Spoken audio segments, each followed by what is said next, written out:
हम अतीत में देखें तो ये जींद शब्द का प्राचीनतम स्रोत, ये शुरुआत कहाँ से होती है? जयंती देवी नगर प्रयोग हुआ कि भाषाई विकास के चलते हुए बदलता हुआ शब्द जींद तक आया। जींद क्षेत्र में शफीदों जो जगह है उसके लिए अलग अलग शब्दों का प्रयोग होता रहा। ये जो जगह है जींद की, ये तीनों के बीच में आती है, यानी इसका कुछ हिस्सा मुख्य कुरु में है, कुछ इसका खांडव में है और कुछ इसका कुरु जंगल में है। कोई भी पॉलिटिकल लीडर अपनी रणभूमि ले देकर जींद को बढ़ाता है जी। इसका वहाँ की मिट्टी में वहाँ के लोगों को, इसको बतौर इतिहासकार आप क्या देखते हैं जी? क्योंकि जींद बीच है, यहाँ पर हरियाणा के किसी भी हिस्से से लोगों को इकट्ठा करना आसान है, उपलब्ध वहाँ पहुँचना आसान है, नजदीक पड़ा है।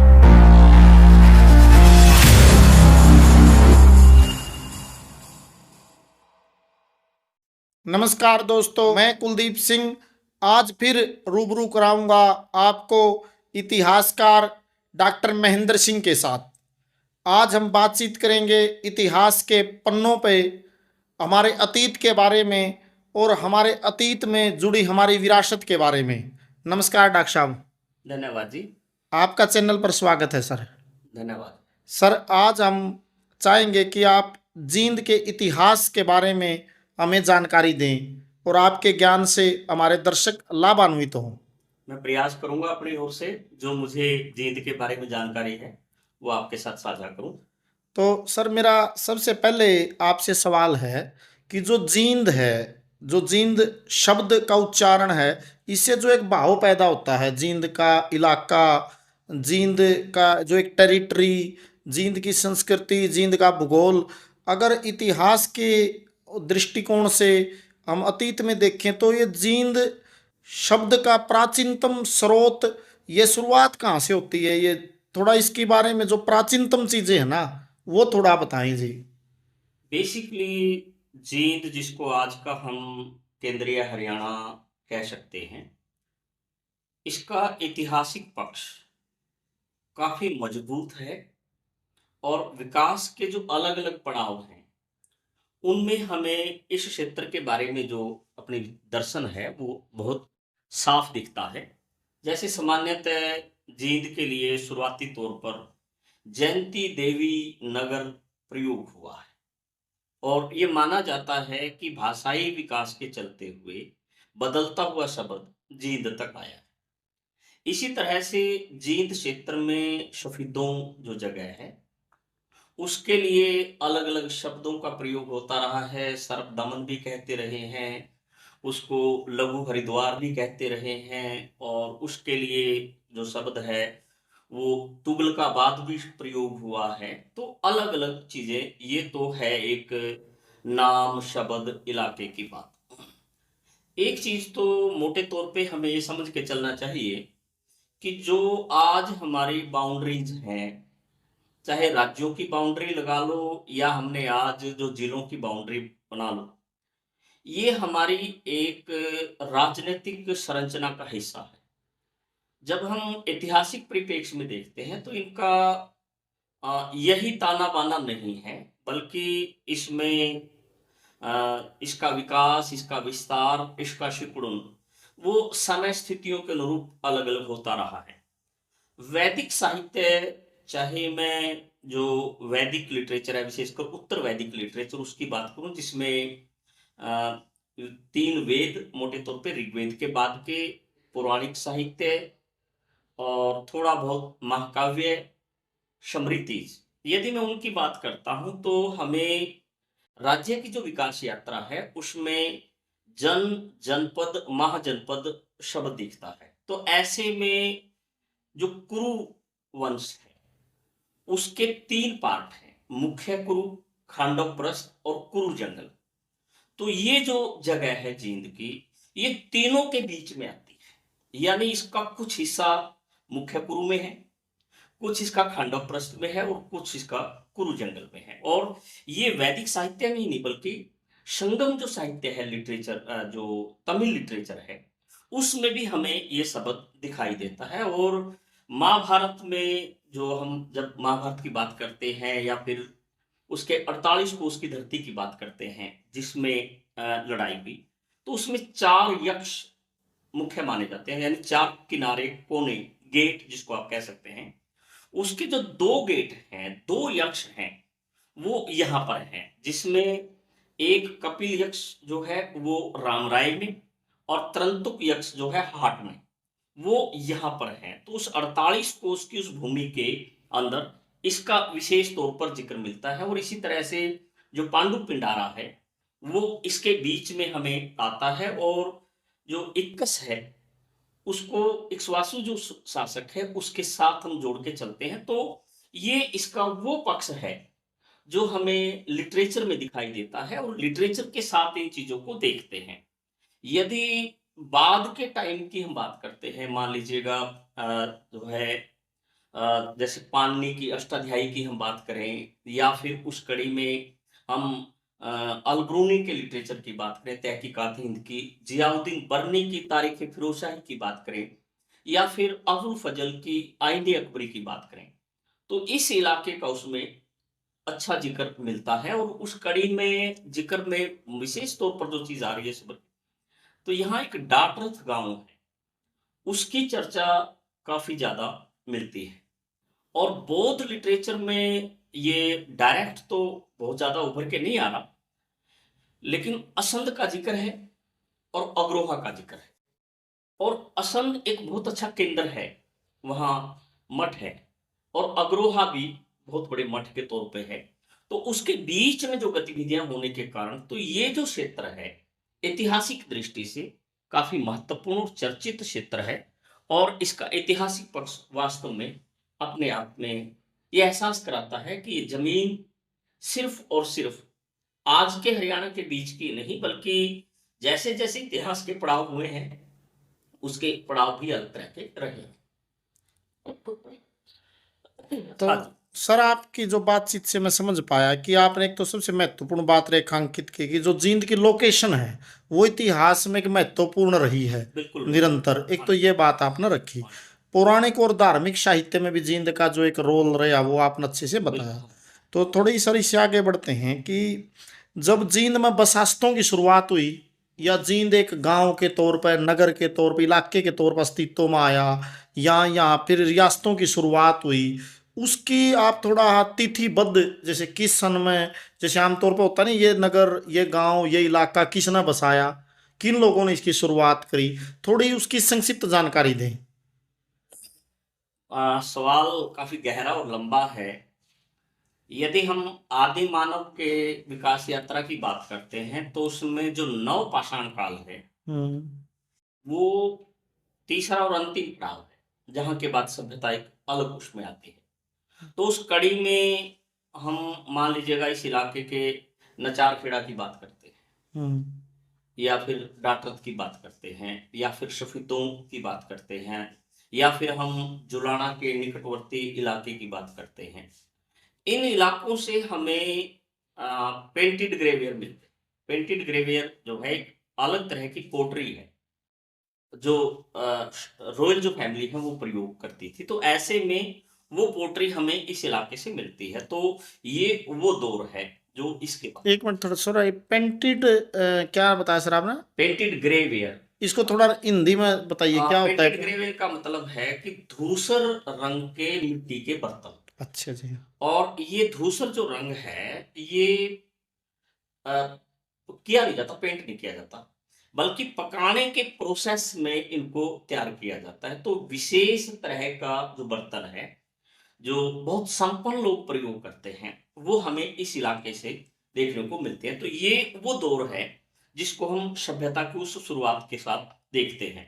क्योंकि समय सीमा रहती है, व्यवस्था रहती है, मुझे अपनी बातचीत को जो है जब मैं देखने का प्रयास करता हूँ, तो उसके बाद में मैंने कहा कि बौद्ध साहित्य में खूब जिक्र आ रहा है। जब हम मौर्य काल का जिक्र करते हैं तो उसमें हम इसका जिक्र पा रहे हैं। बाद के समय में जब राजपूतों का उत्थान होता है, तो उसमें जब हम दिल्ली से हांसी की बात करें, या फिर गुना की बात करें, या फिर इधर करनाल और तरावड़ी वाला जो इलाका है इसकी बातचीत करें, इस पूरे के पूरे इलाके में जब उनका आधिपत्य रहा, तो इस ये इलाका उसके बीच में है, स्वाभाविक तौर पे उसके साथ रहा। फिर उसके साथ-साथ मैं जो आपके साथ बातचीत कर रहा था कि सबसे ज़्यादा ज़िक्र आया है इसका तारीख़ फ़िरोज़शाही में बर्नी दे रहा है। मूलतः जो कैथल का रहने वाला था, जिसका हमने पहले ज़िक्र किया। और उसने जब नहर निकालने की सोची और जो है पानी लेकर आया हिसार के लिए, तो उसने करनाल के पास से इंद्री से उसको लिया और असंध के रास्ते और डाटरथ के रास्ते जींद होके वो लेके गया। तो डाटरथ की लोकेशन इस तरह की थी कि उस पानी को यहाँ पर रिजर्व किया जा सकता, स्टोर किया जा सकता था और इसको आगे डिस्ट्रीब्यूट करने की परिस्थितियां थी। यानी ताजेवाड़े के बाद यदि पानी को स्टोर करके झील के तौर पे और आगे विकसित करने की बात थी, तो उसमें ये डाटरथ जगह आती है। और यही बात हमें आईने अकबरी में अबुल फजल भी बताता है कि जब अकबर ने उस नहर की दोबारा से खुदाई करी, तो उसने फिर डाकरथ को इस तरह से रखा। तो ये कहानी जो है हम प्राचीन काल और मध्यकाल दोनों के बीच में देते हैं। जो सबसे ज़्यादा उठापटक आती है राजनीति की, वो आती है उत्तर मुगल काल में।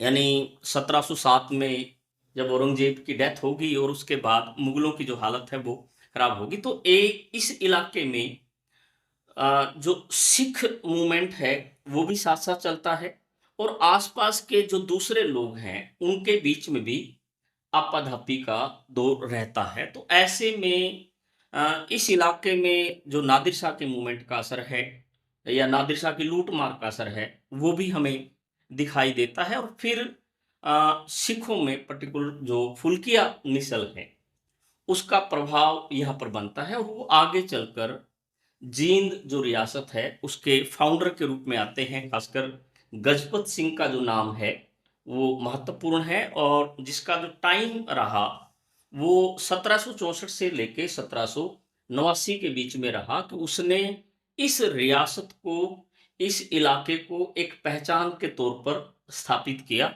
और वो धीरे धीरे जो रियासत है वो मजबूत होती गई। क्योंकि यहाँ पर सिख मूवमेंट में पर्टिकुलर यदि मैं दमतान साहब की बातचीत करूं या फिर नरवाना के पास गैबी साहब की बात करूं या फिर सफीदों के पास सिंहपुरा की बात करूं, ये जो स्थल हैं सिख जो विकास यात्रा है उसमें बहुत महत्वपूर्ण भूमिका अदा करते। तो ऐसी स्थिति में ये चीजें आ गई और जींद नगर के रूप में और किसी रियासत की राजधानी के रूप में जो है वो तब आया जब हम यहाँ पर गजपत सिंह के द्वारा इस मूवमेंट को या इस स्थल को एक विशेष पहचान के तौर पर देखते हैं।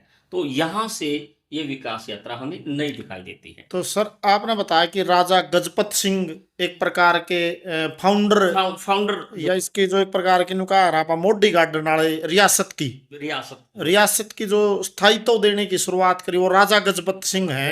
1764 में शुरुआत की। 1764 में तो थोड़ा सर, तो ये जो राजा गजपत सिंह ने जो जींद को रियासत बनाया, अब इस रियासत का क्या इतिहास हुआ? जैसे आपने राजा गजपत सिंह का बताया कि 1764 से 1779 तक हाँ जी राजा गजपत सिंह ने राज्य किया और फिर राजा गजपत सिंह की पीढ़ियों ने राज कराया। हाँ जी। तो जो ये राजघराना है राजा गजपत सिंह का जो राजघराना, इसकी थोड़ी संक्षिप्त जानकारी दें और ये कब तक चला जी जींद राजवंश का इतिहास?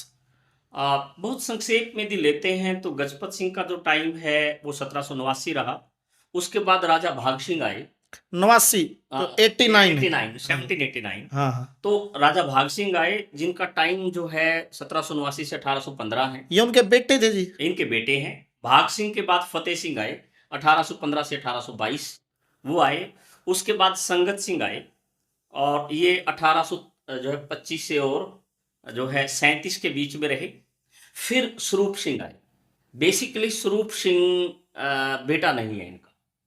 अच्छा। और यहाँ हम इस रियासत में पारिवारिक कलह भी पाते हैं। अच्छा जी। तो अंग्रेजों का इंटरेस्ट बहुत कम था और अंग्रेज नहीं चाहते थे कि स्वरूप सिंह उत्तराधिकारी बने। लेकिन तत्कालीन परिस्थितियां या जोड़ तोड़ जो भी रहा उस दौर का, उसमें स्वरूप सिंह सत्ता में आने में तो कामयाब रहा ही, अंग्रेजों पे अपना प्रभाव बनाने में कामयाब। और यही वो व्यक्ति है आगे चलकर जो 1857 है उसमें हरियाणा की जो रियासतें हैं, उनमें अंग्रेजों का सबसे मददगार साबित हुआ। यानी जब 1857 हुआ, तो उस 1857 में जैसे पटियाला राजा ने ये कहा कि मैं अंग्रेजों को पटियाला से लेके थानेसर से लेके करनाल तक का जो रास्ता है, वो सुरक्षित उपलब्ध करा दूंगा। तो स्वरूप सिंह ने ये कहा कि मैं करनाल से लेके दिल्ली तक का जो रास्ता है, सुरक्षित करवाने की मेरी ज़िम्मेदारी है। तो बाद के जो अंग्रेज़ी डॉक्यूमेंट्स हैं, उसमें ये स्वीकार हुआ कि स्वरूप सिंह का सत्ता में आना या अंग्रेज़ों द्वारा स्वीकारना बहुत लाभकारी पहलू था। तो स्वरूप सिंह रहा, हालाँकि इस दौर में जिसका हम अलग भी ज़िक्र कर सकते हैं कि जो है लिजवाड़ा गाँव के भूरा और निगाहिया का मूवमेंट भी रहा, वो हम उसकी बात कर सकते हैं। फिर उसके बाद स्वरूप सिंह के बाद हम देख रहे हैं कि रघुवीर सिंह का टाइम आया, यानी स्वरूप सिंह 64 तक रहे, 64 के बाद फिर रघुवीर सिंह रहे और रघुवीर सिंह के बाद फिर जो मूवमेंट है, वो अलग-अलग चलता है। लास्ट जो शासक हैं, वो राजा रणबीर सिंह के रूप में रहे। तो ये कहानी है और क्योंकि इन्होंने सहायक संधि स्वीकार कर ली थी, सहायक संधि के तहत राजा की विदेश नीति अंग्रेज करेंगे, सेना की व्यवस्था अंग्रेज सँभाल के रखेंगे, आंतरिक जो लैंड ऑर्डर है, वो अंग्रेज मेंटेन करेंगे। तो ऐसी स्थिति में वो फिर कहीं न कहीं जो राजा है, एक किस्म से अपनी पूरी की पूरी व्यवस्था को अंग्रेजों को गिरवी रख दिया करता था। तो ये उस परिधि के साथ आ गए। तो ये एक रियासत की कहानी है, जो जींद के साथ जुड़ी है और इसमें 2-3 छोटे-छोटे पहलू हैं कि जैसे जींद इनकी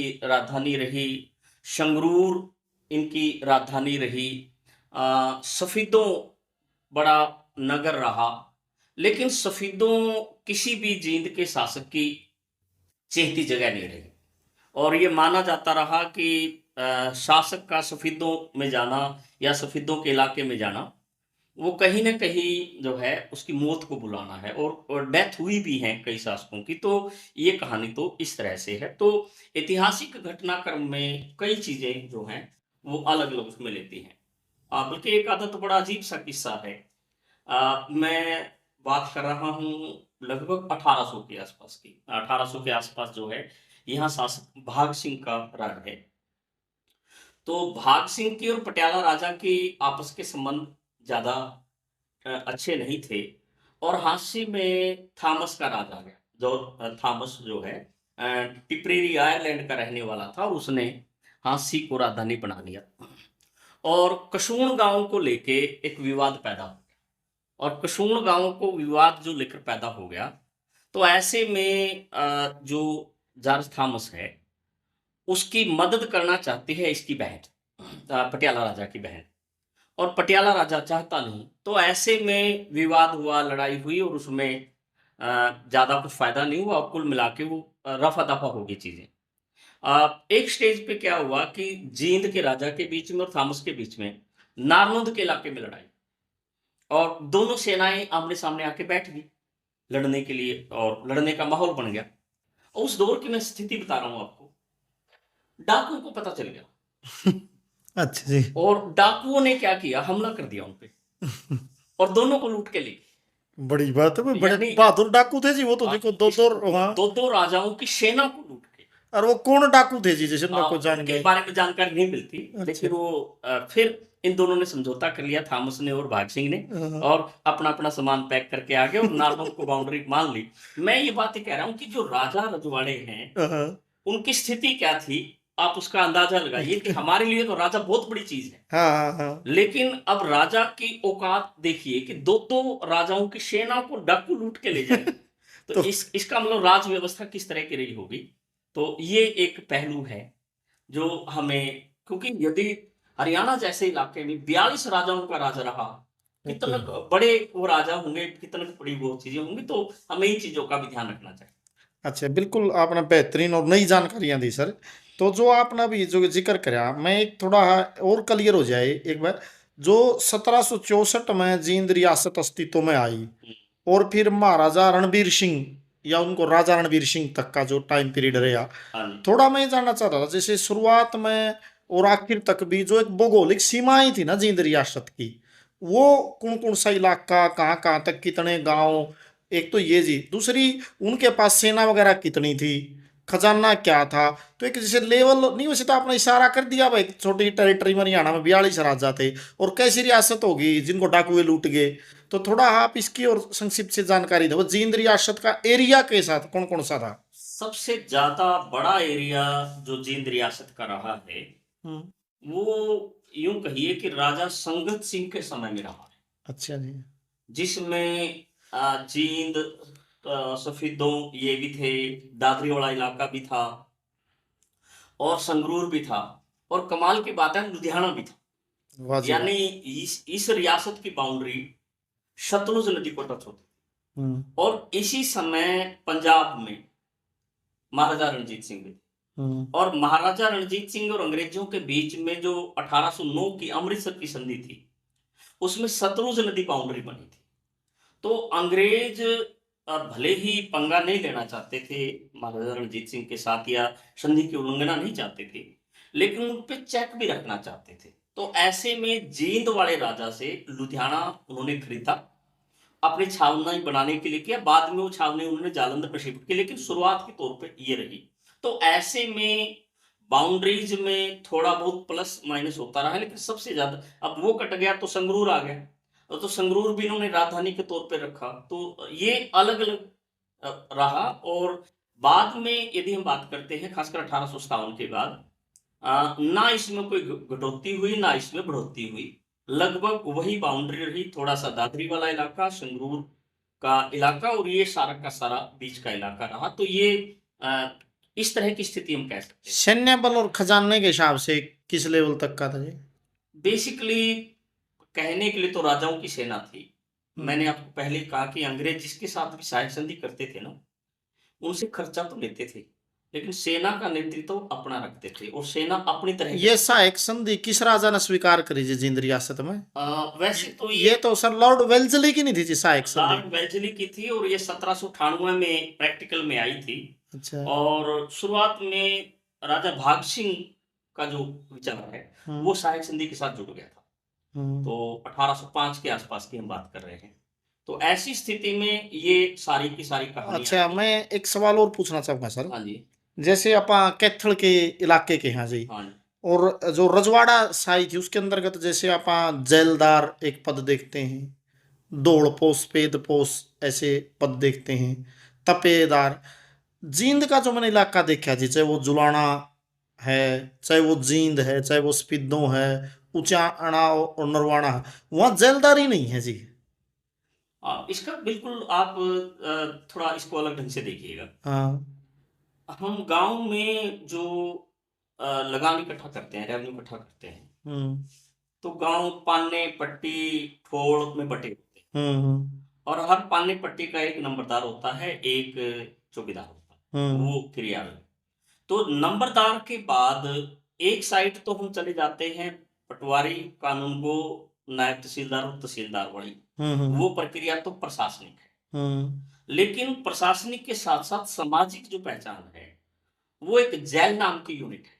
हम्म। यानी जो नंबरदार है, वो जितना कानूनगो को रिपोर्ट देगा, लेकिन उसका जो बॉस होगा वो जेलदार होगा। हम्म। तो जेल जो है वो एक यूनिट है। हम्म। तो इसलिए क्योंकि यह राजा की रियासत वाला इलाका है, हम्म। इनको जेल बनाने की जरूरत नहीं पड़ी। अच्छा। जेल वहां होगी जो हम्म। डायरेक्ट अंग्रेजों के कंट्रोल में इलाका होगा, तो जेलदार वहां होगा। और जेलदार की जो पहचान है उस तरह की होगी, तो ये चीज यहाँ पर नहीं आती। और इसी तरह से जो सफेद पोश या फिर अलग अलग नाम जो है, दरबारी और वो चीजें, वो भी वहां ज्यादा है जो डायरेक्ट कंट्रोल में है। तो यहाँ तो ये डायरेक्ट अंग्रेजों के कंट्रोल में है, तो आगे नीचे पोस्ट देने का मतलब ही नहीं बनता। तो इसलिए ये चीजें जरूरत ही नहीं थी जी उसके। नहीं देते। लेकिन मैं बहुत अजीब सी बात कह रहा हूँ, शायद आपको अजीब लगे, लेकिन है। और इस चीज को हम देखें कि हम आज भी अपने यहाँ बैंड देखते हैं ना, बाजा, हम्म। तो उनके नाम क्या मिलते हैं हम? ताज बैंड। राजा बैंड, हाँ। महाराजा हाँ बैंड, यही है। सम्राट बैंड। हाँ। अंग्रेज कितने चालाक थे, मैं ये बात बता रहा हूँ आपको। हम्म। कि वो, और उनकी ड्रेस कैसी होती है। बिल्कुल वैसी होती है जी, हाँ। हाँ, बेसिकली अंग्रेज इन राजाओं को ये एहसास कराना चाहते थे कि तुम्हारे में और इनमें ज्यादा फर्क नहीं है। ज्यादा फर्क नहीं है। उनकी ड्रेस भी वही है, इनकी ड्रेस भी वही है। मीन अंग्रेज इनको अपनी ताकत का एहसास करा के इनके बराबर में ऐसा करते थे। आप इंग्लैंड में देखिए या दूसरी जगह देखिए, वहां बैंड के नाम आपको मिलेंगे, Lancashire band, Manchester band, Liverpool band, Wales band. लेकिन मेरे यहाँ ये चीज है, तो ये चीज उस तरह से है। तो ऐसी स्थिति में ये राजा रहे, सारा कुछ रहे। और जहां तक सेना का सवाल है, यहाँ पर 25 से 30 हजार के बीच में सेना रही है। कभी थोड़ा बहुत ज्यादा रही, कभी थोड़ा बहुत कम रही। तो यही मोटा सा रहा है, बहुत ज्यादा फर्क इसमें तो इससे नहीं। अब आते हैं महत्वपूर्ण सवाल पर जी। जब जब 1857 का जिक्र होता है, 1857 की जंग आज़ादी का, तो हरियाणा की जो कुर्बानी और बलिदान है वो निश्चित तौर पर राष्ट्रीय और अंतर्राष्ट्रीय स्तर पर रिकॉग्नाइज होता है। यहाँ के वीरों ने बड़े बलिदान दिए, तो उसमें फिर जींद का भी जिक्र लाजमी तौर पे होता है। और जब जींद का जिक्र होता है तो राजा स्वरूप सिंह का भी जिक्र होता है। उससे पहले जो आपने अभी बताया, जो लजवाड़ा कला आज भी गांव है जींद के जुलाना हम्म। खंड में, और लजवाड़ा के जो बूरा और निगाहिया नंबरदार के नेतृत्व में ये, सर जहाँ तक मेरे आइडिया है, मेरा जो याद है, 1853 संबंध का जो विद्रोह है लजवाड़ा का किसान विद्रोह, और उसके 3-4 साल बाद एक राष्ट्रीय स्तर का विद्रोह उमड़ता है। तो सर पहले मैं एक बार थोड़ा इस पर आता हूँ लजवाड़ा के किसान विद्रोह पे। इसको थोड़ा आप बताइए कि ये एक्चुअल में लजवाड़ा का किसान विद्रोह था जो ये भूरा निगाहिया का, ये विद्रोह क्या था, ये क्यों शुरू हुआ, और इसका चरित्र कैसा था, इसकी थोड़ी व्याख्या करें सर लजवाड़ा किसान विद्रोह की। बहुत विस्तार से तो मैं नहीं जाऊंगा, लेकिन टच करूंगा। अंग्रेजों की 3 तरह की कर प्रणालियां हैं पूरे देश हम्म। में। एक को हम स्थायी बंदोबस्त बोलते हैं, एक को हम रैयतवाड़ी बोलते हैं, एक को महारतवाड़ी बोलते हैं। स्थायी बंदोबस्त में तो एक बड़ा जमींदार है, वो टैक्स लेता है और 89% वो लेता है, सरकार को देता है, 11% कमीशन अपना ले लेता है। रैयतवाड़ी में क्या है कि वो डायरेक्ट रैयत यानी किसान से समझौता, वो तो बंगाल के इलाके में हो गया, वो मद्रास के इलाके में हो गया। हमारा जो इलाका है इसमें एक प्रथा थी माहलवाड़ी। माहलवाड़ी जिसका मैं अभी जिक्र करता, पाटा, पान्ना, पट्टी, मोहल्ला, जो भी आप उसको शब्द करें, वो उनके रिकॉर्ड में एक महल था। और महल में मान लीजिएगा 90 किसान है सपोज, एक महल में एक नंबरदार के पास या एक उस इलाके में। और उस 90 में से मान लीजिएगा 84 ने टैक्स दे दिया, लगान दे दिया। तो नियम ये कहता है कि 90 के 90 के टैक्स आने चाहिए। यदि 84 ने दे दिया, 6 रह गए, तो उन 6 से भी लगान लेने की जो ड्यूटी है वो उन 84 लोगों की है। ये तो और बड़ी। यदि वो 6 नहीं देते तो जमीन 90 की 90 की कुड़क की जाएगी। तो ये जो कहानी है वो इस मुद्दे पर आकर होती है। और जो स्थानीय लोग हैं, लिजवाड़ा के लोग हैं, वो इसका विरोध करते हैं। उन्होंने रिटर्न में रिप्रेजेंटेशन भी दी राजा को भी क्लियर करने का। लेकिन तहसीलदार जो है वो, क्योंकि अंग्रेजों ने दबाव बनाया हुआ था कि रेवेन्यू आना चाहिए, राजा के पास आएगा तो हमारे पास आएगा, और राजा को इतनी फुर्सत होती भी नहीं थी। तो ऐसी स्थिति में एक स्पेसिफिक डेट दे दी, और डेट यह हुआ करती थी कि उस दिन एकादशी के यानी सूरज छिपने तक, पूर्णिमा के सूरज छिपने तक यदि नहीं आया तो फिर अगले दिन या 2 दिन बाद जमीन कुड़क करने का प्रोसेस पूरा हुआ। तो लिजवाड़ा में भी ऐसा ही हुआ, और रह गए ऐसे लोग, 20 के आसपास लोग ऐसे रह गए जो देने की स्थिति में नहीं थे।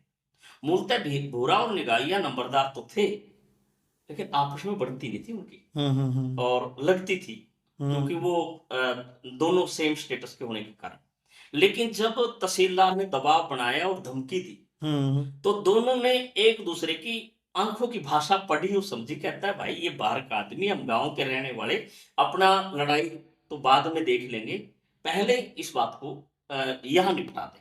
हम्म। तो ऐसे में वो विद्रोह होता है। गांव के लोग पूरी की पूरी तरह से आगे बढ़ते हैं, उसको लीड करते हैं भूरा और निगाहिया। बाद में बड़ी सेना के लेकर उस गांव को कंट्रोल किया जाता है, उन लोगों को नियंत्रित किया जाता है। और दबाव इस लेवल का था कि जो शासक है इनको जींद जेल तक भी नहीं ला पाया।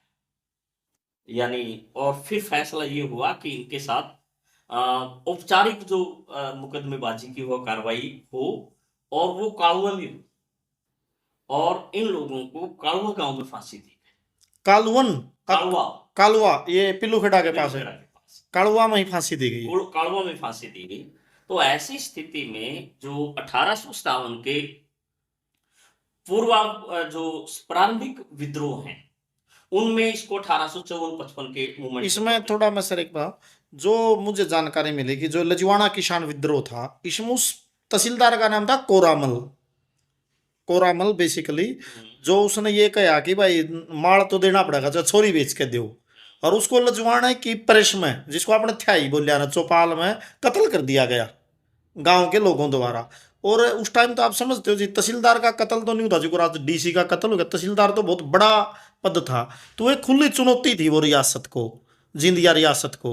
और मतलब मैं एक बार वापिस आऊँ जी, मुझे कुछ सूचनाएं ऐसी मिली इतिहास में, वो सही है या गलत है वो आप दुरुस्त करोगे। क्या जिंदिया राजा उस विद्रोह को दबा नहीं पाया जी? मतलब जींद रियासत के पंजे उखड़ गए थे और उन्होंने अपनी एक फौज भी बनाई, और वहाँ के जो अग्रवाल थे लजवाड़ा के उन्होंने अपने बोरियों के मुंह खोल दिए, देसी फौज बनी। तो वो एक विद्रोह इस टाइप का हुआ कि उसमें क्या मतलब दूसरी राजा के सहयोगी फौजें बुलानी पड़ी या ब्रिटिश अंग्रेजों को बुलाया गया।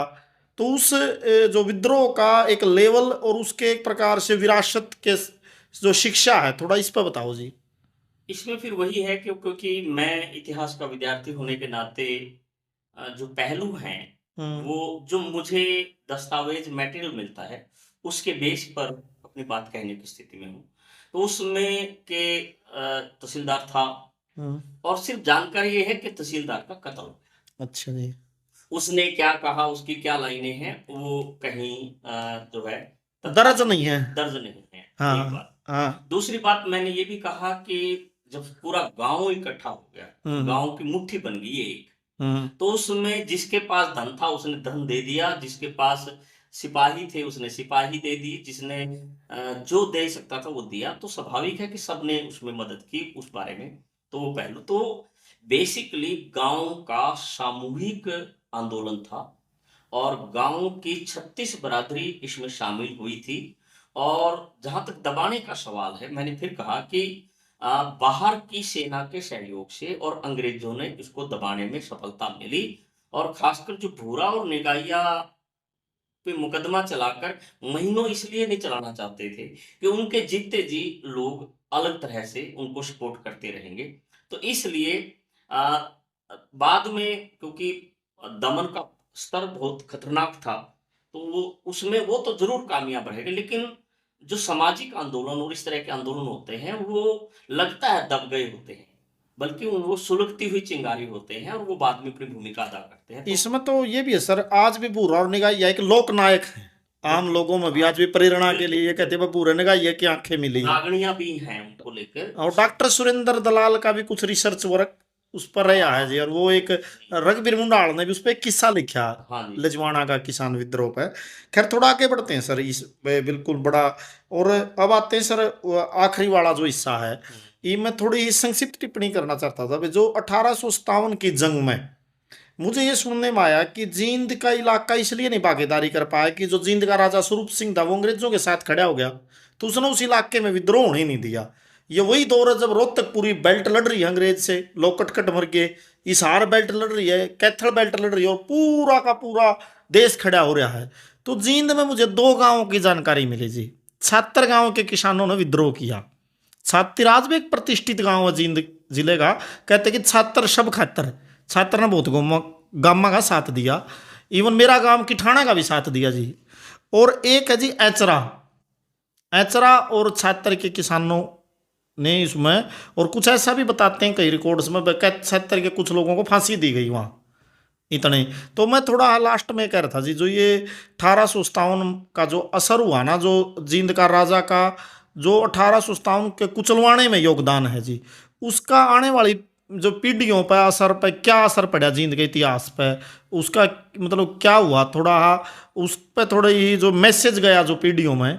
उसमें देखो मूवमेंट तो लोगों का रहा है और लोगों की सक्रियता भी रही है। और मैंने पहले ही कहा कि जो राजनीतिक बाउंड्री है वो आज की बाउंड्री है। वो उस दौर में बाउंड्री कोई मतलब नहीं रखती थी। हम्म, जो डायरेक्ट अंग्रेजों के पास कंट्रोल में लोग थे, वो तो एक आदमी का शिकार थे, सत्ता का, अंग्रेजी सत्ता का। जो रियासतों वाले लोग थे, वो दोहरा शिकार थे, अंग्रेजों का भी और स्थानीय राजाओं का भी। तो ऐसे में वो बगावत अंग्रेजी रिकॉर्ड में इसलिए नहीं आ पाई, उन्होंने उसको, उस रियासत का जो दोस्त था, वो राजाओं पे मंड दिया, और इस दृष्टिकोण से वो चीज़ इस बारे में नहीं आई। लेकिन हम मान लीजिएगा राजौंद की बात करें, छात्र की बात करें, या फिर इधर हम जुलाना की बात करें, या फिर हम जो जलमाना, सालवन, असंध, बड़ा, वो जो उस इलाके की बातचीत करते हैं, या फिर हांसी के या नागौंद के इलाके की बात करते हैं, तो स्वाभाविक है कि ये घटनाक्रम बहुत सामान्य घटनाक्रम है। क्योंकि मैंने जब 1857 पे काम किया, तो मैंने एक मोटी सी चीज जो नोट की कि जो सबसे ज्यादा जो क्रांतिकारी आगे बढ़ते हैं ना, सबसे पहले वो पटवारी का ऑफिस जलाते हैं, अच्छा अच्छा। पटवारी के बाद वो कानूनगो का जलाते हैं, हम्म, कानूनगो के बाद वो तहसील जलाते हैं। साफ है, पटवारी भी रेवेन्यू देखता है, कानूनगो भी देखता है, और तहसीलदार भी देखता है। उनको ये मालूम है कि ये रिकॉर्ड की 3 कॉपी हैं, बाकी और कोई कॉपी नहीं, तीनों जला दो, तो साफ होगी बात। फिर उसके बाद अगला जो हमला होता है वो जेल पे होता है, क्योंकि जिन्होंने रेवेन्यू नहीं दिया वो जेल में हुए, तो जेल तोड़ने की बात रहती है। तो ये चीज बताती है कि किसान जो मूवमेंट है, ये उसके साथ डायरेक्ट तौर पे जुड़ा हुआ है। और हरियाणा में 17 जगह ऐसा घटनाक्रम हुआ। एक सर ये चुंगी लूटी ये भी तो जिक्र आता था, चुंगी क्या होती थी, जैसे चुंगी को लुट्या। चुंगी बेसिकली क्या है कि एक शहर में एंट्री जब करते थे, तो एक किस्म से शहर का एक कोषागार हो जाता था। अच्छा अच्छा जी, जी। मान लीजिएगा हम किसी एक जगह पे बैठे हैं, तो उसके एक शहर की ओर, मान लीजिए जींद की है, जींद में रोहतक चुंगी मिल जाएगी, भिवानी चुंगी मिल जाएगी, हांसी चुंगी मिल जाएगी, या पटियाला चुंगी मिल जाएगी। वो उस रोड की ओर जाते थे वो चुंगी, और उन चुंगियों का एक ऑफिस होता था, ये तो इंट्री कर था जी एक प्रकार का। एंट्री का था। हाँ। और वहाँ थोड़ा बहुत नॉमिनल, लेकिन वो एक बाद में चुंगी का ऑफिस भी होता था। अच्छा जी। तो वो एक किस्म से यूँ कहिए कि हर शहर का एक कोषागार होता था। तो कोषागार लूटने से एक तो पैसा तो मिलता ही था, लेकिन जो सबसे बड़ी बात होती थी, वो प्रशासन का सबसे सुरक्षित जगह मानी जाती थी। अच्छा जी। वो तोड़ के वो मैसेज देना चाहते थे कि भाई चुंगी ये लूट ली तो कुछ इब्राहिम क्या किया, कुछ हाँ। नहीं है आपके अच्छा पास। अच्छा। ये इसके पीछे लॉजिक। तो आपने बड़ी अच्छी व्याख्या करी सर। अब जब ये जो 1857 के विद्रोह के बाद जो ये राष्ट्रीय कांग्रेस के उदय का जो कार्यकाल है, गर्म दल नरम दल, और फिर दूसरा जो एक सशस्त्र क्रांतिकारी धारा पैदा होती है, या फिर रियासतों में प्रजामंडल का जो आंदोलन जिसको आप फ्रीडम मूवमेंट, मुक्ति आंदोलन ब्रिटिश के खिलाफ, इसमें जींद के इलाके का इतिहास पे थोड़ा जिक्र करें कि आज़ादी के आंदोलन का जब निखार हुआ तो उसमें जींद का योगदान या उसकी थोड़ी बताएं जानकारी जी। नवीन बदलना भाई इसको।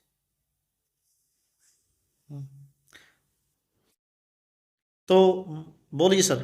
जब हम आजादी के आंदोलन की बात करते हैं, निश्चित तौर पे जिस तरह से जो डायरेक्ट अंग्रेजों के अंडर थे, वहां तो स्थितियां अलग थी, और वो तो लोग डायरेक्ट शामिल हो पाए। लेकिन इस इलाके के लोग, खूब प्रमाण मिलते हैं कि उन्होंने प्रथम विश्व युद्ध में भी हिस्सा लिया, दूसरे विश्व युद्ध में भी हिस्सा लिया, जो गांधी जी के आंदोलन थे उसमें भी शामिल हुए, क्रांतिकारियों के मूवमेंट में भी शामिल हुए। खासकर जो प्रजामंडल मूवमेंट है, यहाँ पर इस इलाके में 2 लोगों के नेतृत्व में चलता है। उनमें से एक हैं अमीलाल, और एक हैं हीरा राम चिनारिया। तो वो 2 लोग इस मूवमेंट को लीड करते हैं। हीराराम चिनारिया जी चिनारी, और अमीलाल। अमीलाल, अच्छा जी। और इवन राम राय गांव की बतेरी का भी जिक्र आता है, जो इसको लीड करती है, अच्छा। लास्ट दौर में चलती है। और इस स्थिति में सफेदों से एक कायाकल्प नामक समाचार पत्र निकला, वाह जी वाह। और वो समाचार पत्र जो है, वो अंग्रेजी सत्ता और इनके खिलाफ काफी खुल के लिखता था। बाद में सरकार ने उसको बैन भी किया। कौन थे जी उसको प्रकाशक संपादक वगैरह? ज्यादा नहीं मिलता, लेकिन ये मिलता है कि कायाकल्प नाम का एक समाचार पत्र यहाँ से निकलता था, और वो मुकली होता था। एक तो ये, दूसरा, इसी रियासत का एक हिस्सा है दादरी वाला इलाका। वहां के निहाल सिंह तक्षक एक मूवमेंट से जुड़े हुए लोग थे। बेसिकली वो गांधीवादी मूवमेंट के साथ जुड़े थे और सविनय अवज्ञा से उनकी भूमिका प्रारंभ हो गई थी और वो लास्ट तक रहे। और जो संविधान सभा में 324 सदस्य थे, उनमें से एक निहाल सिंह तक्षक भी थे, यानी उस पे संविधान पे हस्ताक्षर करने वाले लोग थे। तो ऐसी स्थिति में हम यूँ नहीं कह सकते कि क्षेत्र की भूमिका नहीं है। हाँ, हम एक तो शोध नहीं कर पाए, दूसरा क्योंकि दोहरा फ़िल्टर लग गया, डायरेक्ट अंग्रेजी राज और रियासत के बीच में, इसलिए ये चीज़ें उस तरह से निखर कर नहीं आई हैं आ, और इनकी अपनी भूमिका तो है। आपने बता भी दी जो ये दोहरी गुलामी जन्मी, रजवाड़ा की गुलामी, राजा की गुलामी और राजा अंग्रेज का गुलाम। हाँ, लेकिन इसके बावजूद भी जींद का एक गौरवशाली इतिहास है आजादी के आंदोलन में।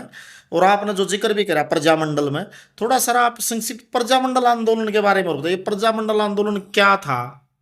बेसिकली प्रजामंडल आंदोलन 2 शब्द यूज़ होते हैं, एक तो प्रजा होता है, एक नागरिक होता है। हम्म। नागरिक जो है वो होता है जिसके अधिकार होते हैं, प्रजा के अधिकार नहीं होते, वो राजा की प्रजा होती वो है। कृपा होती है उनकी हाँ, तो वजह। ऐसे में जब भारत का आज़ादी का मूवमेंट चल रहा था, तो ऐसे में तकरीबन 63% हिस्सा तो डायरेक्ट कंट्रोल अंग्रेजों के पास था, 37% हिस्सा राजाओं के पास था और ये राजा 560 से ज़्यादा राजा थे।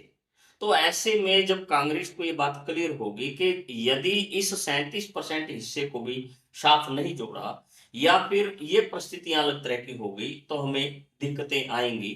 तो 1937 में ये फैसला हुआ कि इन राजाओं के खिलाफ भी मूवमेंट चलाया जाए और वो राजाओं की प्रजा का मूवमेंट रहेगा, इसलिए इसका नाम प्रजामंडल मूवमेंट था। और ये उस समय तो ऐसा लग रहा था कि सिर्फ ये राजाओं के खिलाफ मूवमेंट है और अल्टीमेट उसमें बहुत उतार, लेकिन इस मूवमेंट का सबसे बड़ा फायदा ये हुआ कि जब देश आजाद हुआ और आजाद के बाद सरदार पटेल के नेतृत्व में एकीकरण की बात आई, तो ये जो प्रजामंडल मूवमेंट वाले लीडर थे ये और आगे आए और राजाओं को डर लगा कि यदि ऊपर से सरकार का दबाव भी हो गया और नीचे से प्रजामंडल मूवमेंट हो गया, हमें दिक्कतें आएंगी।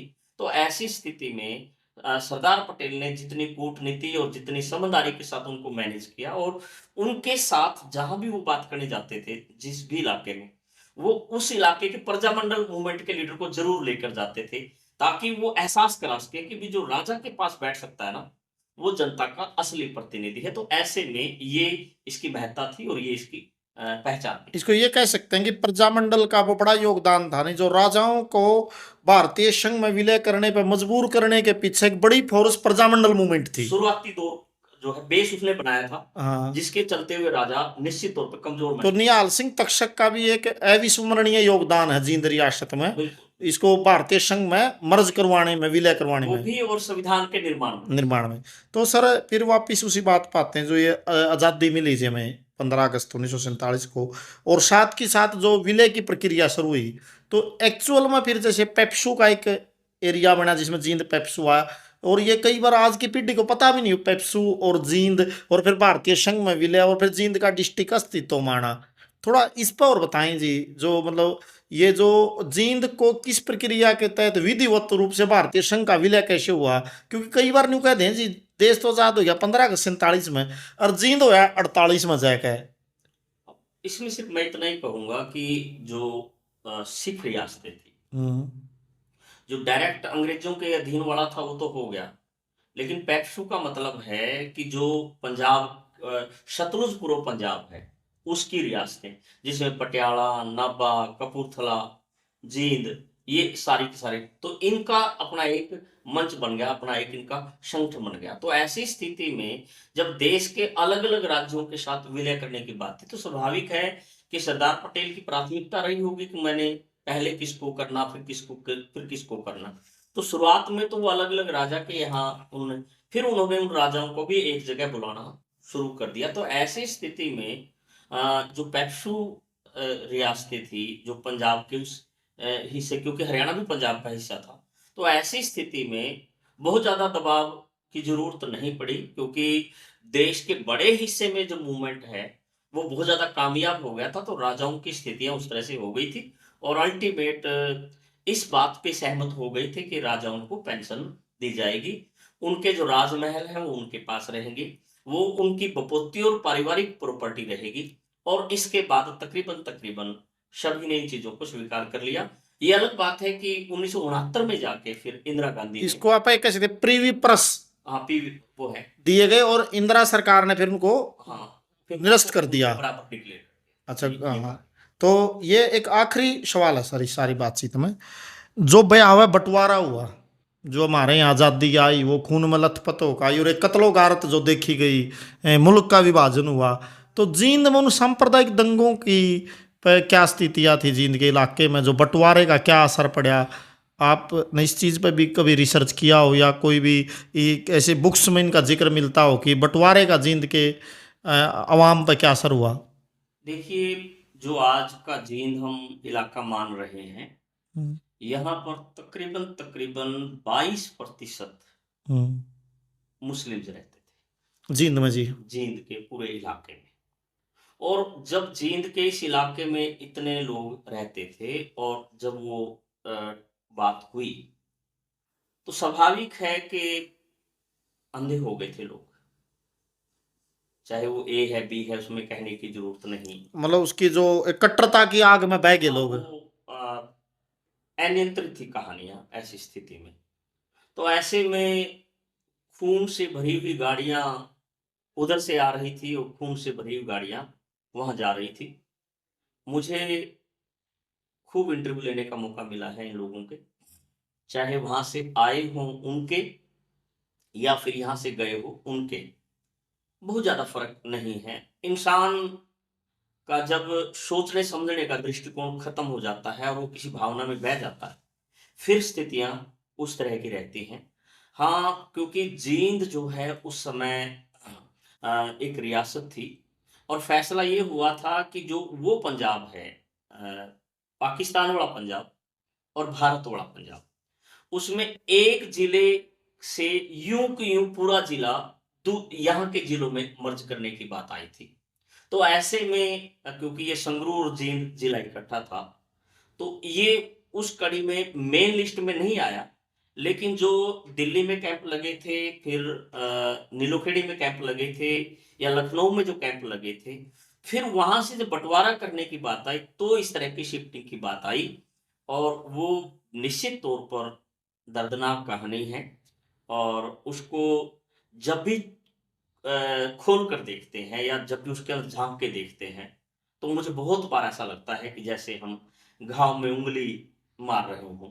तो ऐसी स्थिति में मैंने, क्योंकि आपको कहा कि उस, तो बहुत भयावह मंजर था और सही मायने में देखा जाए वो इंसानियत का कत्ल था। एक मैं सर आपको बताना चाहूँगा, किनाना गांव है जी जींद में। उस गांव में काफ़ी मोमडन बस्ती थी, मैं उस गांव में पढ़ा भी हूँ जी 1 साल। तो वहाँ आज भी मस्जिदों के अवशेष वगैरह हैं और वो बड़े अच्छे लोग थे किनाना के। मेरा जन्म हुआ बुआना गांव में, तो वो उनके साथ बड़ा भाईचारा बताते हैं आज भी। तो वो जो ये भी एक बड़ा विषय है जी, जींद में एक बक्सी नाम का व्यक्ति था जी, जो राजा का दरबार में भी एक प्रमुख होता है। मैं लैंडलॉर्ड बख्शी क्या गढ़ी है जी आज भी, जहाँ पंजाबी वो बना हुआ गुरुद्वारा मस्जिद की जगह, वहाँ बड़ा भयानक कत्लेआम हुआ जींद में। और उसका तो सबक यही है जी, वह जो धर्म की कट्टरता है वो भाईचारे को खत्म कर देती है। हर गांव में ही हुआ है। और आने वाली पीढ़ियां तक उसका असर रहता है आज भी। हर गांव में ही हुआ है और खूब हुआ। और ये मंजर दोबारा ना आए। और सर लास्ट में अभी मैं अपनी बातचीत को हम खत्म करेंगे, जो जींद का सवाल लास्ट मेरा अंतिम प्रश्न है जी। अगर बात के भी देखें, जब हरियाणा का गठन हुआ 1 नवंबर 1966 को, जो पंजाब से अलग मिले हमें जिले, उनमें जींद का गठन हुआ, जींद जिला हुआ। और फिर उसके बाद से आज तक का, मतलब मैं थोड़ा ये समझ रहा था जी, जींद वो महत्वपूर्ण जगह है जब कोई भी आंदोलन शुरू करना हो या कोई बड़ी राजनीतिक लड़ाई लड़ी गई हो या किसी लीडर की शुरुआत हुई हो या कोई सत्ता को जब भी ललकारा गया, तो जींद की भूमि उसकी रणभूमि बनी है। जींद को इग्नोर कर कर हरियाणा में कोई बड़ा जन आंदोलन नहीं लड़ा गया। तो इसका क्या कारण देखते हुए जींद के लोगों में वो कौन सी जीव उठता है, कोई ताकत है कि कोई बड़ा राजनीतिक आंदोलन, सामाजिक आंदोलन? निश्चित तौर पर जींद उसका एक प्रमुख केंद्र है, लोकेशन के तौर पे भी, भागीदारी के सवाल में भी। और दूसरा सर, इसको थोड़ा यूं भी समझा जा सकता है कि कुछ प्रगतिशील लोगों ने यह भी मांग उठाई थी, भाई हरियाणा की राजधानी जींद बनाई जाए। वो चलो अलग बात है, नहीं सिरे चढ़ी आज भी गाय बगाए चर्चाएं होती है। तो थोड़ा जींद का इसका बारे में बताइए, जिसका क्या कारण है कि कोई भी पॉलिटिकल लीडर अपनी रणभूमि ले देकर जींद को बढ़ाता है जी। इसका वहाँ की मिट्टी में वहाँ के लोगों को, इसको बतौर इतिहासकार आप क्या देखते हैं जी इस बात को? देखिए, मैं ना तो राजनीतिज्ञों की स्टेटमेंट यूज करूंगा। मैं इतिहास जैसे एक सोशल साइंस का स्टूडेंट, हम्म, और सोशल साइंस के स्टूडेंट के लिए दो तीन चीजें समझनी इस बात के साथ बहुत जरूरी है। हम्म, मान लीजिएगा, हिसार जिला या रोहतक जिला या गुड़गांव या करनाल जिला में सरकार ने 1854 में फैसला कर लिया था कि एक सरकारी स्कूल एक एक जिले में होगा। अच्छा जी। और ये 1880 के आसपास हर तहसील में एक स्कूल हो गया था। अच्छा जी। और आगे चलकर ये हुआ। तो एक तो जींद में वो हो नहीं पाए। मतलब एजुकेशन की शुरुआत जींद में बहुत लेट हुई जी। हाँ, एक तो बात ये, मतलब हाँ। एजुकेशन नहीं हुआ और इंडस्ट्रियल डेवलपमेंट नहीं हुआ। हम्म। और अंग्रेजों ने 1857 के बाद इस इलाके को कृषि से भी थोड़ा सा दूर करके पशुपालन के रास्ते पे डाल दिया था। अच्छा जी। तो आर्थिक दृष्टि से विकसित नहीं हो पाया, शैक्षिक दृष्टि से संभव नहीं हो पाया। थोड़ा बहुत आर्य समाज की भूमिका रही इलाके को विकसित करने की दृष्टि से, वो पहलू यहाँ पर आया। और इसके चलते हुए जो जींद है, वो उसमें अवेयरनेस के वो पहलू जो वैश्विक पहलू होते हैं, वो उभर नहीं पाए। और उसका अल्टीमेट नुकसान ये हुआ एक स्टेज पे चलकर कि जींद में जो बौद्धिक जागृति वाला पक्ष है, वो तुलनात्मक कमजोर रहा। और उसको यूज किया हमारे पॉलिटिकल लीडर ने। और क्योंकि जींद बनता क्यों है, क्योंकि जींद बीच है। यहाँ पर हरियाणा के किसी भी हिस्से से लोगों को इकट्ठा करना आसान है, उपलब्ध वहां आसान पहुंचना आसान है, आसान। नजदीक पड़ता है। ठीक है, तो ऐसी स्थिति में केंद्र तो यूं बन गया क्योंकि केंद्र में है, सारी जगह से उन चीजों को क्लियर करना। दूसरी चीज की मौलिक जो स्थानीय बौद्धिकता है, वो उस लेवल की है नहीं। इनको एज ए टूल ज्यादा यूज किया गया इस इलाके को, और सबने यूज किया। और मौके पे प्रशंसा कर दो, और जब सत्ता और व्यवस्था हाथ में आ जाए, फिर उसका अपने ढंग से प्रयोग करो। तो मैं किसी ए बी सी को यहाँ पर चर्चा में नहीं ला रहा, लेकिन ये मूल बात यही रही कि किसी भी क्षेत्र में बदलाव के लिए शिक्षा चाहिए, आर्थिक विकास चाहिए, औद्योगिक विकास चाहिए, सांस्कृतिक परिवर्तन के पहलू चाहिए, जिनसे जींद को तकरीबन तकरीबन अ, बहुत ज्यादा अच्छी परिस्थितियां नहीं मिली। और आजादी के बाद ये जब चीजें आई, तो इसके लिए वो प्रवेश नहीं रहा।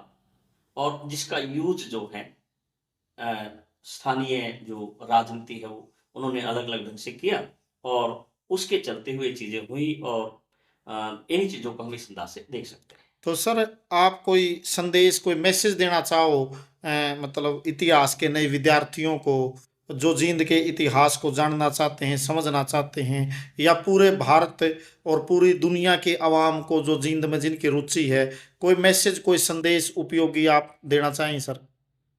जींद से सारा 25 किलोमीटर भी दूर नहीं है राखी गढ़ी, हम्म। जहां पर दुनिया की आज से 7,000 साल पहले विकसित सभ्यता के प्रमाण हमें मिलते हैं। नचार खेड़ा में अभी खनन की प्रक्रिया के लिए प्रोसेस हुआ है, हम्म। वो चीजें बता रही हैं। असंध हमारे ज्यादा दूर है नहीं, रोहतक और वो जो इलाका है नहीं।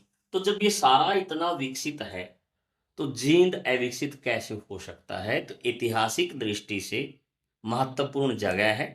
सिर्फ हम खोज ना कर पाए और खोज ना करके उनको लोगों के सामने नहीं ला पाए, तो इसका मतलब ये नहीं है कि हम किसी इलाके को जो है अविकसित घोषित कर दें।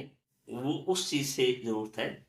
ठीक है, समृद्ध रहा है, थोड़ा और काम करने की जरूरत है। और आज जिस तरह के सड़कों का जाल जींद में बन रहा है, हरियाणा में सबसे अच्छी सड़कें और सबसे अच्छे मार्ग जो नेटवर्क विकसित हो रहा है, तो ये उज्जवल जो जींद का भविष्य है, उसको स्पष्ट करता है। बस फर्क सिर्फ इतना है कि आर्थिक विकास, नैतिक पतन, व्यर्थ प्रयास का लहजा ना बने। अर्थात बौद्धिक जागृति, सांस्कृतिक परिवर्तन, सामाजिक बदलाव और आर्थिक विकास के बीच में तालमेल करके जब इस इलाके के लोग चलेंगे तो निश्चित तौर पर न केवल कदम ताल करेंगे बल्कि लीड भी करेंगे बहुत से मामलों। तो सर आज आपने बहुत उपयोगी जानकारी और सूचनाएं दी। सभी दर्शकों से भी हम अनुरोध करेंगे कि वो न सिर्फ जींद के इतिहास की बात हो, कैथल के इतिहास की, पूरे हरियाणा के लोक इतिहास और पूरे भारतवर्ष के सच्चे इतिहास जिसमें आपको वस्तुनिष्ठता मिलेगी, किसी प्रकार का पूर्वाग्रह नहीं मिलेगा, किसी एक व्यक्ति को उठाने या किसी को गिराने के लिए जानकारी नहीं मिलेगी। दुनिया के इतिहास की बेहतरीन समझ हासिल करने के लिए डॉक्टर महेंद्र सिंह विवेक द्वारा लिखी किताबें आप ज़रूर पढ़ें। और डॉक्टर साहब ने एक चैनल शुरू किया है, उस चैनल को भी आप उसको एक सब्सक्राइब करें और उसको ऊपर उसको देखें और उस पर कमेंट भी करें। और सर के चैनल का नाम है अतीत के पन्ने। अतीत के पन्ने यूट्यूब चैनल पर है। आप जब भी यूट्यूब पर जाएंगे वहाँ लिखेंगे अतीत के पन्ने तो वहाँ डॉक्टर महेंद्र विवेक के शानदार वीडियो हैं। एक एक घटना पर, एक एक ऐतिहासिक घटनाक्रमों पर आप वहाँ बहुत लाभान्वित होंगे। और सर आपसे भी एक निवेदन है कि अगर लगे हाथों आप कोई जैसे कोई बुक्स या कोई रेफरेंस के तौर पर कोई किताब जो थोड़े जो इतिहास के जानकार हों, क्योंकि बहुत कम जा पाती हैं चीज़ें, कुछ अगर बताना चाहो ना भाई ये किताब या ये लेखक की पढ़ सकते हो तो वो और अपील कर दो। 1857 पे तो मेरी हरियाणा में 1857 जन विद्रोह, दमन और लोक चेतना के नाम से है और हरियाणा इतिहास और संस्कृति से है। और यूट्यूब चैनल का नाम अतीत के पन्ने और उसमें डॉक्टर महेंद्र सिंह के नाम से ये चीज़ें रहती हैं। और मुझे जिस तरह का सहयोग अब तक मिला है और आगे मिलेगा तो मैं निश्चित तौर पे अलग अलग इलाके की अलग अलग बातें इतिहास के तौर पे उतारने की कोशिश करूंगा और एक विश्वास के साथ कि मेरा इतिहास में जो इतिहास के पात्र हैं उनमें किसी से दुश्मनी नहीं है और किसी से रिश्तेदारी नहीं है। जो तथ्य कहेंगे उनको आप तक लाने का प्रयास करूँ। तो सभी दर्शकों से फिर अनुरोध है कि वो डॉक्टर महेंद्र सिंह जो एक जनपक्षीय इतिहास की सच्चाइयों को हमारे सामने रखते हैं, उनके चैनल जिनका नाम है अतीत के पन्ने यूट्यूब चैनल को देखें। और चढ़ता हरियाणा में भी जो हमने ये एक शुरू किया है काम इतिहासकारों से रूबरू कराने का, इसमें भी आपसे अनुरोध है कि वो एक बार कमेंट सेक्शन में जाकर अपनी प्रतिक्रिया जरूर दें। और सभी दर्शकों से भी हमारा अनुरोध है कि वो सवाल जरूर पूछें, क्योंकि सवाल पूछने का अर्थ एक जिज्ञासा को शांत करना भर नहीं है, वो एक वैज्ञानिक नजरिए से जो चीज़ें सीखने की शुरुआत है। तो आज के दौर में जब एक इतिहास ना सिर्फ गढ़ा जा रहा है, बहुत से झूठ भी प्रचारित किए जा रहे हैं, इसमें तथ्यों की रक्षा और सच्चाई की सुरक्षा का भी प्रमुख सवाल है। इनमें डॉक्टर महेंद्र सिंह जैसे लोग हैं जिन्होंने अपना पूरा जीवन खपा दिया सच को आप तक पहुंचाने का। इससे आप लाभान्वित होंगे। आपका बहुत बहुत धन्यवाद। धन्यवाद डॉक्टर साहब। धन्यवाद।